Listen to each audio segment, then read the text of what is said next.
Kobe Bryant is considered by many to be one of the greatest basketball players that ever played the sport, but most people wouldn't say that he's the GOAT.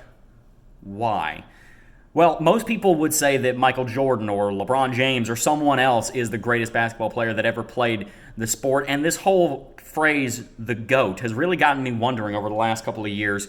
How do you define who is the greatest of all time? What metric do you really look at to define if somebody is the GOAT?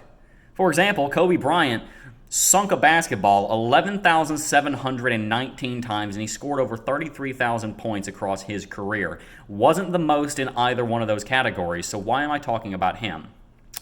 Well, I want to tell you a story about when I started this YouTube channel. Back in 2017, November 16, 2017, I uploaded the first video to this channel, and we've put out almost 1,500 pieces of content ever since then across 7 or 8 different social media platforms. And there was something that almost prevented me from getting the channel to where it is right now. There was one thing that almost stopped and almost completely stifled the progress that we have made. I remember it was March of 2018. I'd been running the channel for 4 months at that point. We had about 3,000 subscribers, and I was a full-time student at Santa Fe College. I was dual enrolled there, so I was still a senior in high school, and I was overwhelmed. I had a lab, I had a bunch of classes. Frankly, it wasn't that much work, but at the time I didn't have a very high tolerance for it, so it was a lot, and I was still working also. I was working 20 hours a week, and I decided, you know what, maybe I need to I need to reassess my priorities. So I looked at the YouTube channel that I was doing. I was making a video every single day, and I thought, you know what, this is too much. I'm going to pull back to 3 videos a week instead of 7, and that was almost the biggest mistake that I ever made. In fact, if I had carried through with that and followed through with that, you would not be watching this video because the channel would never have gotten to where it went. What's the point of these 2 stories? Well, the thing that I realized was that the number of videos I was making was not actually the point.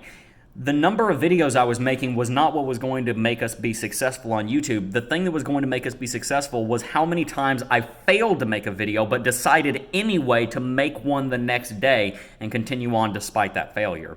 And that leads me to the final statistic that I want to tell you in this video, because there is one record that Kobe Bryant holds. He holds the number 1 spot for most misses in NBA history. He missed 14,481 shots. If you measure the GOAT by how many times you failed and got back up again, then Kobe Bryant is the GOAT of basketball. I don't watch a ton of basketball, but I do take very close interest in people that are greats in their respective fields. So I encourage you, don't define victory by how many successes you have, because oftentimes the winner has more losses than they do victories. The only thing that makes them a success is the number of times that they failed and decide to keep going anyway. With that said, everybody, have a great week. We will be back with Coffee and Crypto on Monday. Peace.